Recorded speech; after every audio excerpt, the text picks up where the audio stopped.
Hey YouTube, Mark Kaufman here, and today I want to talk to you about an interesting topic that was brought up to me, and it wasn't a topic, it was just a comment on a video from JT's Knife Life on the video he did of his 7 knives.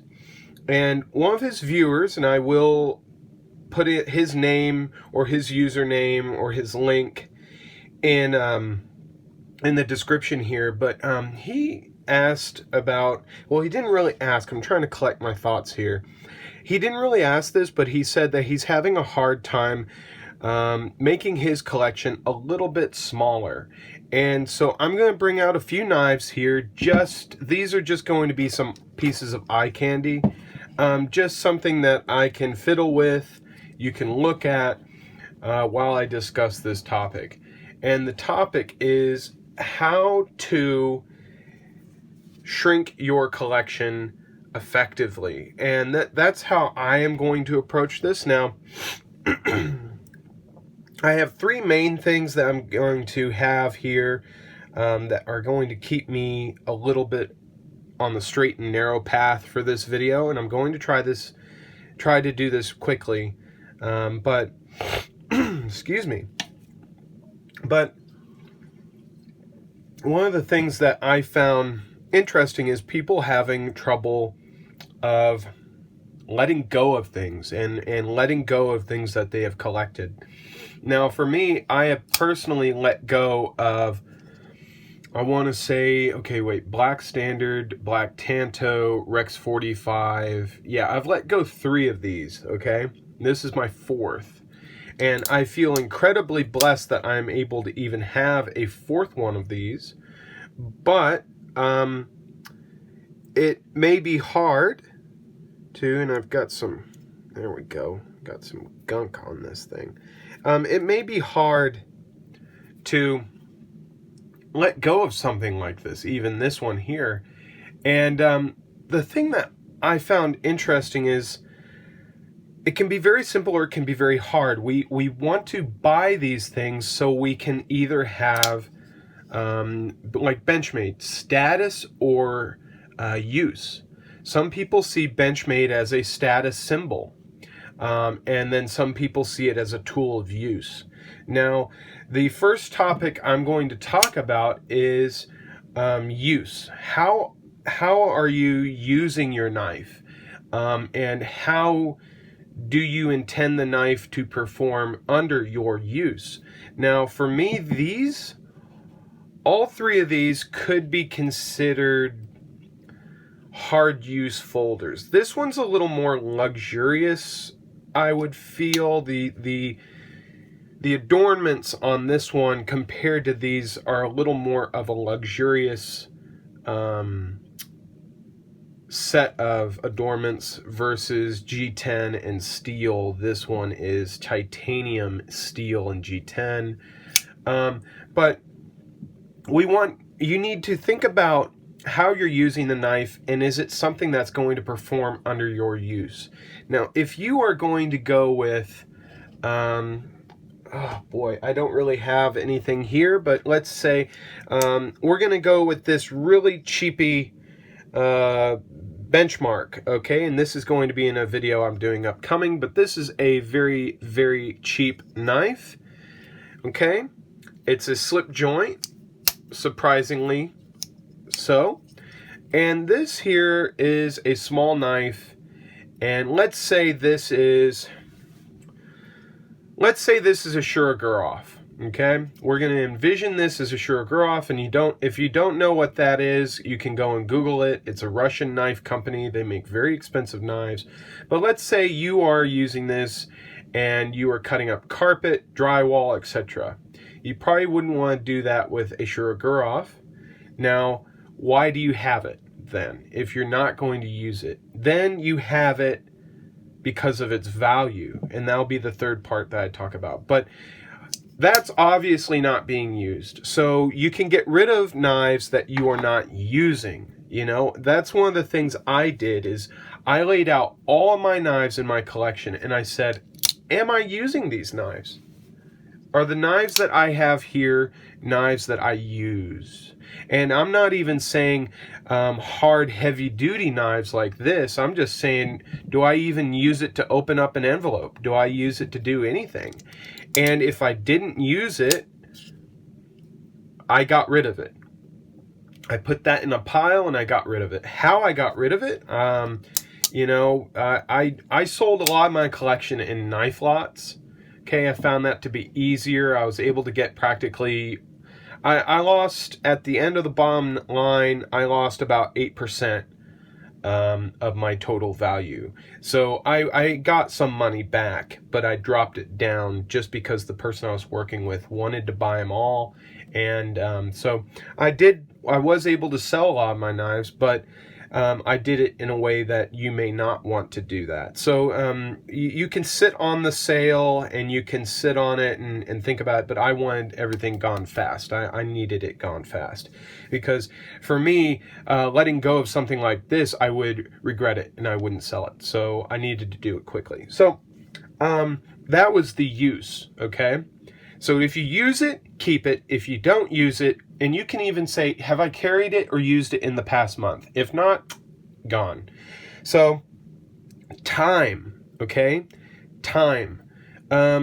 This topic I found a little hard to explain for this video, but the time you spent with the knife versus the time you use it. And I'm not talking about the time you use it. That use is use. You're cutting with it, okay. But if you don't use it, you're not using it.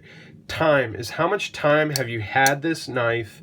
How long do you use, not use it. I'm staying off that topic, but how long have you had it? If you've had it for a long time and you use it, you need to keep it, because that's obviously something that you value, you use. Whereas I may have had, let me see here, one of my knives for a long time, but I never used it. And so that the use part not being used, I had to sell it. I may have had it for a long time, but I didn't use it, so I sold it. So that's one way you could even look at it. Have I had it for a very long time and I'm not using it? Get rid of it, you know, just get rid of it, put the money somewhere else, or use the money and get another knife. I bought this knife because I sold a ton of knives. You know, I was able to buy this because I sold 6 knives and I bought one. You know, that was one thing I did, is I would sell 7 and I would say, okay, I've sold 7, put the money either in savings or put the money towards another knife I've been eyeing. So there's that way of doing it. But I think the thing that controls us all in this hobby, and the reason why we don't want to get rid of these things and sell them, and we find a hard time selling them or even thinking about it, is the value.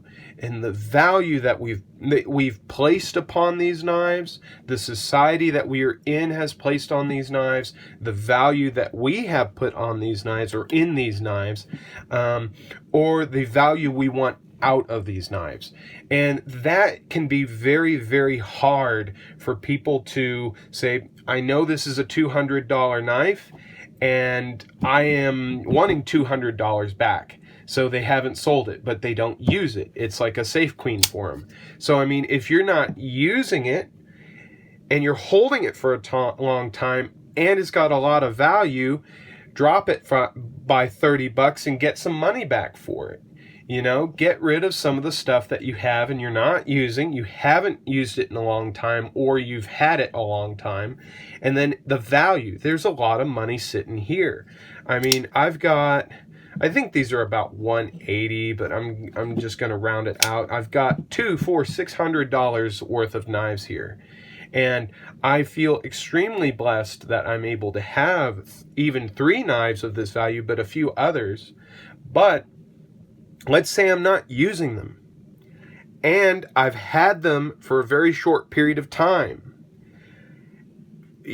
I have a lot of value here, a lot of money, so I'm going to sell them. Luckily, I use all three of these quite readily. This one has become my box chopper, and it's not the sliciest blade, but it's got a robust tip on it, and I've had no issues with it dealing with like those plastic fasteners, those that they use to keep the boxes together. The reason why I like this is because I use it for the robust tip. I'm able to get under those and do a twist and pull back, and it's very comfortable to do that.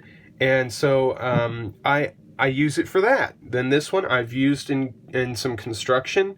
I've used it in some drywall purposes, cutting down carpet. You know, this here gets used, and then this one has been delegated to light use because I may want to sell it and I want it to be in good shape. So I use this for envelopes and a few other things, but I also use it for cutting rope.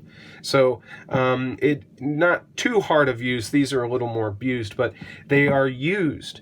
And that's one of the ways that I have dwindled down my collection almost 85%. I didn't have a complete number of how many knives I had, excuse me, a complete number of what I had, but I can guarantee you that I had probably over 300 knives, and they may not have all been this price. I can guarantee you they were not all this price. I probably had 30 knives that were about this price. Okay, and I kept those in a separate space, and then, you know, I had my cheaper ones, then I had my slip joints, and the slip joints was really where it had gotten out of control. I had a ton that I didn't use, I'd had for a long time, and there's a lot of value. And you can use these three, I guess, monikers: use, time, and value, to justify what knives to get rid of. And I think this is a good way to do it. Now, the other way to do it is you can just look at the knives you have, and this is going against the three values here, and this is one value that I used in getting rid of the first batch of knives that I had. This was the hardest part of getting rid of knives that I didn't use, had a long time, and had a lot of value. And I kind of used this term to umbrella cover these three terms. And it was the hype behind the knives. And we get drawn in by hype. And I had the CPM Rex 45 Paramilitary 2 from Blade HQ in copper scales. Copper handle. I mean, there was no liners. It was just copper. That was such, I mean, like, this is a smooth knife because of the stone washing, but holy cow, there was something about copper on the washer. I don't know, smooth as heck. But I was scared to use it. I was scared to drop it because of its value and because of the hype associated with it. And that was the thing that I had a M4 Manix XL from Blade HQ. I had a few other limited editions that I can't remember off the top of my head right now. And I said, I bought these because of hype, and I don't sell them because I want them to be I don't use them, not sell them, use them because of the value. You know, and then we can also go back to the time idea. How much time have we spent to save for these things? You know, we can use that as a justifier to keep it. But sometimes what we need to look at is what is a healthy number of knives. Now, some people justify this, okay? They'll say 1,000. 1,000's justifiable, you know? For me, I said to myself, I want at most 20 good or 15 good knives, which I consider these good knives. And then I said I want about 10 cheap knives that achieve different things. Now, I've kind of changed this so $200 knives are good and my 100 and under knives are cheap. So I've kind of switched that. So now I have in my collection, I have about 8 good knives, and then I've got, boy, I'll have to look at my knives. I can't remember off the top of my head, but you get the idea. You know, I try to keep it tight knit, and I'm not collecting for the steel. I bought this because I don't want to worry about sharpening, and I wanted a really good knife steel. I'm not abusing this like Big Brown Bear, okay? You can watch him abuse Maximet all the time, and I trust that Spyderco has done the same job on this that's being shown in his video. You know, I'm not going to be like Dutch Bushcraft and throwing this against a board, you know, and seeing if the axis lock will break. I don't do that, you know. I just carry and use it, but I don't want to say this about everybody that collects knives, but if you haven't used the knife, and this is my moniker, okay, for my collecting. If I haven't used it, I will not keep it. And usually if it's 3 or 4 months and I haven't touched it, I'm gonna get rid of it. I don't care if I do use it or the value. If I've had it too long and I haven't used it, you know, like I'm getting rid of it. Doesn't even matter about the value. So, but I don't want to say this about everybody, but if you are sitting there, and now of course all of our financial situations are different. Some people, they've got salaries that are $400,000 a year, you know, and you see them with oh my gosh, crazy customs and this and that, and they've got 40 of them. You're like, holy cow. You know, everybody's different, but I think you would be foolish to sit on a bunch of knives that you don't use or at least handle that are worth a ton of money. I get these, okay? I get these little pocket fillers. This is a $10 knife. I get it, you know. Kind of, it's got like a memento on it, and you're like, I was there, or whatever. I get those little gimmicky things, but when it comes to like $300, $400, $500, $600, $700 just sitting there, sell it. I mean, you know, so that's what I was looking at when I was looking at my collection. I was like, $200, $300, $600. What the hell? Sell it. So if this idea or these three monikers for going through your collection help you, let me know in the comments, and I'm going to tag the guy that gave me this idea in the description of this video. But I just thought this was a kind of a cool thing to talk about, and it's something people don't talk about. My God, get rid of my knives? Why would I do that? Oh my gosh, you know, I'm crazy, right? You know, but you know, then you think about, well, I'm willing to trade this one, I'm willing to do this, that's getting rid of it. So I mean, it's an interesting topic, and I think you guys would enjoy maybe even entertaining the idea. Sit down with your collection and think about how you can make it smaller, and then think about how much money you would be putting back in the bank. You know, you can think of it that way. And it's just so many ways of doing it, but these are the 3 ways with kind of that umbrella term hype that kind of caught me. That's how I got rid of a lot of my collection, and I dwindled it down almost 85%.